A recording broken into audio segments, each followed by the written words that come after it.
la vidéo sur le graphique d'une suite. C'est la première vidéo de peut-être de deux où j'explique comment faire le graphique d'une suite et aller plus en détail avec ça. Donc, premièrement, je m'excuse pour le soleil. Il essaie de rentrer dans la vidéo, mais ça fait du bien. Le graphique d'une suite, c'est vraiment juste une autre façon de représenter une suite à l'aide du graphique et à l'aide du plan cartésien. Et puisque ce sont des notes de cours, tout le monde, j'espère que vous allez les écrire dans votre cahier de notes de cours ou sur une feuille mobile si vous ne l'aviez pas. Donc, quand tu penses à une suite, par exemple, si je pense à la suite 1, 3, 5, 7, blablabla, je pourrais la représenter avec mes accolades comme ça. Je pourrais aussi la représenter avec une table de valeurs ou même avec un graphique qu'on va expliquer aujourd'hui. Cette représentation-là, sous la forme d'un graphique, te permet de comparer puis de voir ta suite a l'air de quoi. Puis, il y a des étapes. La suite que je vous donne ici, là, c'est celle qu'on va faire ensemble. Premièrement, si ce n'est pas déjà fait, tu dois faire une table de valeurs. Par la suite, tu dois mettre la table de valeurs dans le plan cartésien, puis je vais vous montrer comment faire ça. Donc, la suite que j'avais, je vais juste la réécrire ici, c'était 4, 7, 10, 13. Donc, la première chose que je vais faire, c'est que je vais me faire une table de valeurs. Et je vous rappelle, ta table de valeurs, tu as le rang et le terme. Donc, le rang, c'est vraiment la position. Donc, le 1, première position, deuxième, troisième, quatrième. Puis là, tu te demandes, quel est le terme dans la suite qui est à la première position?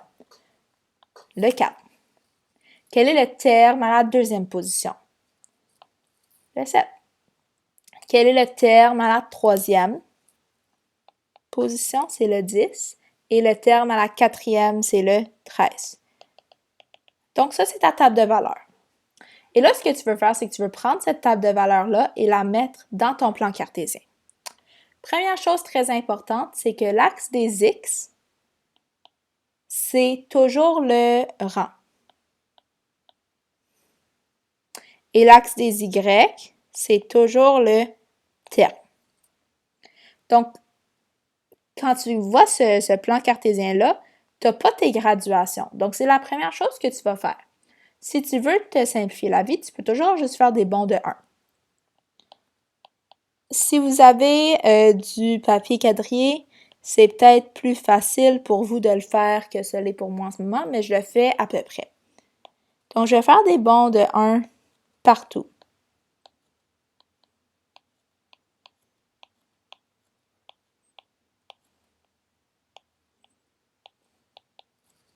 Puis, je pourrais le faire de l'autre bord aussi, là, même si ça ne change pas grand-chose à ma vie puisqu'on ne va pas utiliser ces cadrans-là.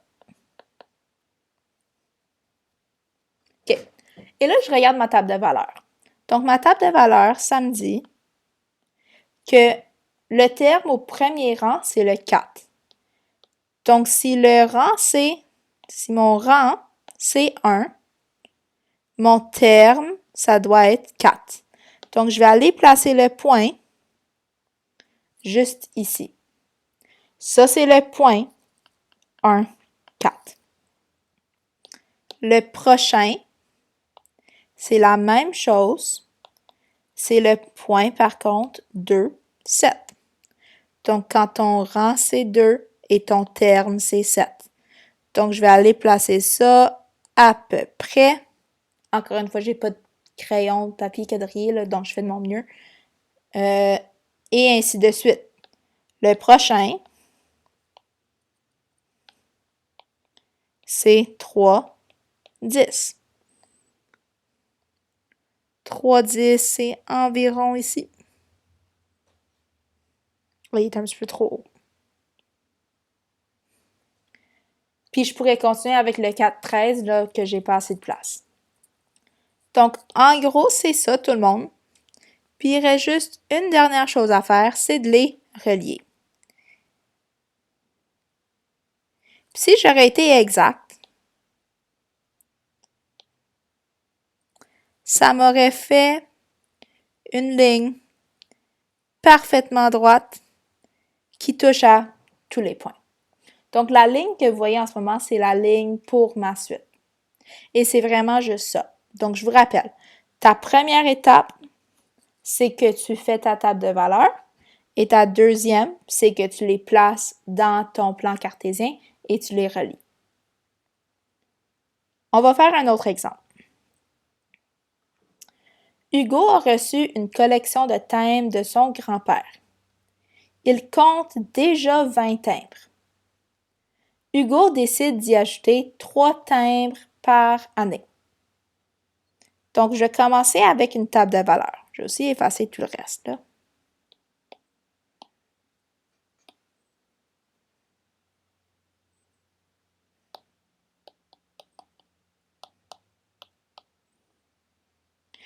Donc, ton rang ici, ça va être ton nombre d'années. Donc, si je m'en vais dans ma table de valeurs,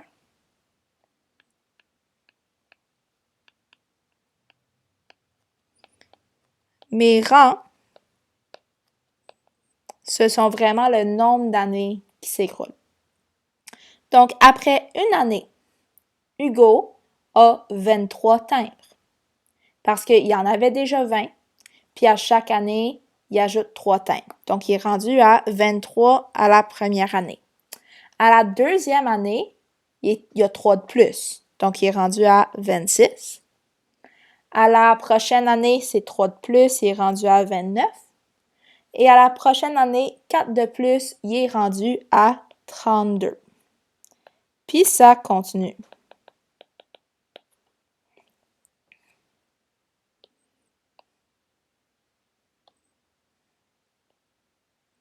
Puis là, ce que je vais faire, tout le monde, c'est que je vais placer ces points dans mon plan cartésien. Mes graduations pour l'axe des X pour le rang, ça peut encore être des bonds de 1. C'est quand même assez facile. Par contre, quelque chose que j'ai oublié de vous dire dans le dernier exemple, c'est que les bonds sur tes axes des X ne doivent pas être les mêmes que ceux sur l'axe des Y. Ça peut être des bonds différents. Par exemple, ça peut être des bonds de 1 sur l'axe des X et des bonds de comme 5 sur l'axe des Y. Donc, je pense que c'est ça que je vais faire. Je vais faire des bonds de 5. Donc, 5, oups. Ou peut-être je pourrais aussi faire des bonds de 3 si je veux, ça ne me dérange pas. Mais il faut juste faire attention. Je pense que je vais faire des bonds de 3, mais vous allez voir que je vais peut-être manquer de place. Donc, 3, 6, 9, 12, 15, 18, 21, 24, 27, 30, donc environ. Si toi, tu veux faire des bonds de 5, si toi, tu veux faire des bonds de 1, comme tu veux, ça ne dérange pas. Des fois, il y a plusieurs graphiques il y a plein de possibilités. C'est à vous de juste vous assurer que vous êtes précis. Donc, après une année, quand mon rang est 1, j'ai 23 timbres. Donc, ça, c'est le point 1, 23 que je vais aller placer à peu près sur mon graphique.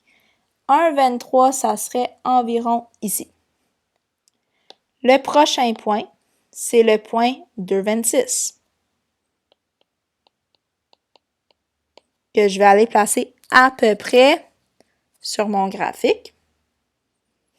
Le troisième point, c'est le point 3,29 que je vais placer à peu près sur mon graphique. Encore une fois, c'est pas parfait, j'ai fait à main levée. Et je pourrais continuer. Et ce que je vais faire, c'est je vais les relier pour former ma suite. Idéalement, si j'utilise une règle du papier quadrillé, c'est une ligne droite parfaite. Et ce qui est très important, c'est que la ligne doit continuer. Parce que ta suite, elle continue. Donc, mes 3 petits points ici sont représentés par la ligne qui continue. Puis je pourrais la faire plus longue si je voulais. Je pourrais la continuer comme ça.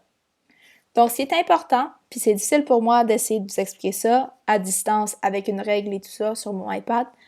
Tout ce que tu as besoin, c'est vraiment une règle, du papier quadrillé, puis quand tu fais tes questions dans le sommet, le quadrillage est déjà là pour vous. Donc, la règle, elle est très importante. Puis, si tu n'as pas de règle, tu peux utiliser comme une carte puce, quelque chose de droit pour t'aider à rester droit. Parce que moi, évidemment, on peut voir que c'est pas précis. Donc, c'est tout pour ça aujourd'hui, tout le monde. J'espère que vous avez apprécié la vidéo et que tout va bien de votre bord. À bientôt, tout le monde. Bye!